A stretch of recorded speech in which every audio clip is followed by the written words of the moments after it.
ഏതായാലും വളരെ പ്രതീക്ഷയോടെ തന്നെയാണ് ഗവൺമെന്റ് മുന്നോട്ട് പോകുന്നത്. കാരണം എല്ലാവരെയും കൂട്ടിയോജിപ്പിച്ച് 3000-ഓളം പ്രതിനിധികൾ പങ്കെടുക്കുന്ന തരത്തിൽ 28 ലോകരാജ്യങ്ങളിൽ നിന്നുള്ള പ്രതിനിധി, പ്രത്യേകിച്ച് USA, Russia, Germany, Japan, Malaysia, Singapore എല്ലാ രാജ്യങ്ങളിൽ നമ്മൾ ഉദ്ദേശിച്ച രാജ്യങ്ങളിൽ നിന്നുള്ള പ്രതിനിധികളെല്ലാം വന്നു. 2 ദിവസം പൂർണ്ണമായിട്ട് ഇതിന്റെ ഭാഗമായിട്ട് പങ്കെടുത്തു.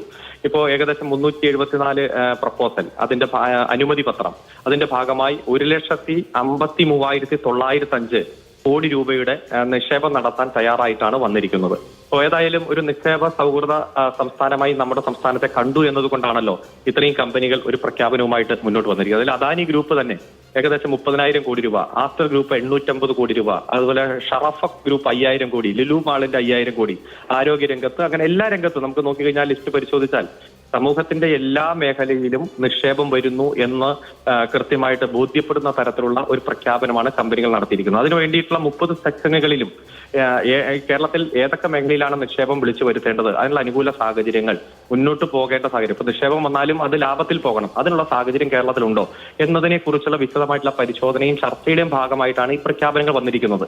ഈ പ്രഖ്യാപനം ഏറ്റവും ഉത്തരവാദിത്തപ്പെട്ടവർ തന്നെയാണ്. ലോകത്ത് പല മേഖലകളിലും നിക്ഷേപം നടത്തി അത് വിജയത്തിൽ എത്തിച്ചവർ തന്നെയാണ് ഈ പ്രഖ്യാപനം നടത്തിയിരിക്കുന്നത്. അതുകൊണ്ട് വളരെ പ്രതീക്ഷയോടെ തന്നെയാണ് നമ്മൾ ഇതിനെല്ലാം കാണുന്നത്.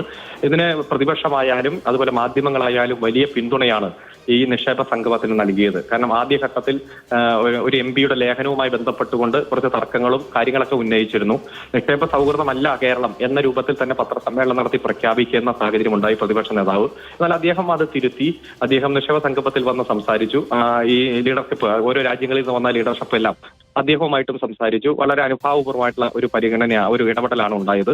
അതുപോലെ മാധ്യമങ്ങൾ വലിയ കവറേജാണ് ഇത് കൊടുത്തത്. കാരണം ഇത്തരത്തിൽ നിക്ഷേപങ്ങൾ വരുമ്പോൾ അതിന്റെ ഗുണം ഈ നാടിന് വരാൻ പോകുന്നു, ചെറുപ്പക്കാർക്ക് വരാൻ പോകുന്നു. ഇനി ഏതെങ്കിലും തരത്തിൽ ഈ നാട് വിട്ടാർക്കും പോകേണ്ടി വരില്ല. കാരണം വിദേശത്തു നിന്നുള്ള ആളുകൾ വരെ ജോലിക്കും പഠനവുമായിട്ട് ഇങ്ങോട്ട് വരുന്ന ഒരു സാഹചര്യവും വരുന്നു. അത്തരത്തിലൊരു നല്ലൊരു പോസിറ്റീവ് അന്തരീക്ഷം ഉണ്ടാക്കാൻ നമുക്ക് കഴിഞ്ഞു. ഈ സ്പിരിറ്റ് ഗവൺമെന്റ് ഉൾക്കൊള്ളും, അതിശക്തമായിട്ട് മുന്നോട്ട് പോകും. ഓരോ 3 വർഷത്തിനിടയിൽ തന്നെ ഇത്തരത്തിലുള്ള ആഗോള സംഗമം സംഘടിപ്പിക്കും. ഇപ്പോൾ 28 രാജ്യങ്ങളാണ് പങ്കെടുത്തതെങ്കിൽ അടുത്ത തവണ വരുമ്പോഴേക്കും കൂടുതൽ രാജ്യങ്ങൾ പങ്കെടുക്കാൻ വേണ്ടിയിട്ടുള്ള സാഹചര്യം ഒരുക്കും. ഈ കമ്പനികൾക്ക് കൊടുത്ത, ഈ നിക്ഷേപകർക്ക് കൊടുത്ത വാക്ക് ഗവൺമെന്റ് പാലിക്കും. അതോടൊപ്പം തന്നെ എല്ലാ തരത്തിലുള്ള പശ്ചാത്തല സൗകര്യം ഉറപ്പുവരുത്തും. റോഡ്, അതുപോലെ ഗതാഗതം, വൈദ്യുതി, വെള്ളം, ഇത്തരത്തിലുള്ള പശ്ചാത്തല സൗകര്യങ്ങൾ ഉറപ്പുവരുത്തുന്നതോടെ ആത്മവിശ്വാസത്തോടെ മുതൽ മുടക്കാനുള്ള സാഹചര്യം ഒരുക്കും. ശരി, ഞാൻ അങ്ങോട്ട് ചോദിച്ച ഏറ്റവും പ്രധാനപ്പെട്ട ഒരു കാര്യം, അതിന് ഒരു കൂട്ടായ ശ്രമം ഉണ്ടാകുമോ എന്നുള്ളതാണ്. എനിക്ക് മറ്റതിലേക്ക് പോകാൻ സമയമായി. ഏറ്റവും ചുരുങ്ങിയൊരു മറുപടി കൂടി പറയുകയാണെങ്കിൽ കൂട്ടായിട്ടുള്ള ശ്രമം ഉണ്ടാകും. ഈ വികസനത്തിന്റെ കാര്യത്തിൽ ഒരു തരത്തിലും രാഷ്ട്രീയ മതമോ മറ്റു പരിഗണനയോ ഉണ്ടാകില്ല.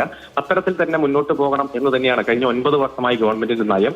അതുകൊണ്ടാണ് നമുക്ക് പുറകിൽ നിന്ന് പടിപടിയായിട്ട് കയറി വരാൻ ഇത്തരത്തിലൊരു സംഗമത്തിന്റെ ഭാഗമായി ഒത്തുകൂടുമ്പോഴും ഈ സംസ്ഥാനത്തെ സാമ്പത്തിക വ്യവസായ വികസനവുമായി ബന്ധപ്പെട്ടുകൊണ്ട് കേന്ദ്ര ഗവൺമെന്റിന്റെ എല്ലാ പരിഷ്കരണ നയങ്ങളിലും ബഹുദൂരം മുന്നോട്ട് പോകാൻ നമുക്ക് കഴിഞ്ഞത് ഈ ഒരു അനുകൂല സാഹചര്യം കേരളത്തിൽ ഉള്ളതുകൊണ്ടാണ്. അതിൽ എല്ലാവരും കൂട്ടിയോജിപ്പിച്ചുകൊണ്ടുള്ള പ്രവർത്തനം തന്നെ സംഘടിപ്പിക്കും.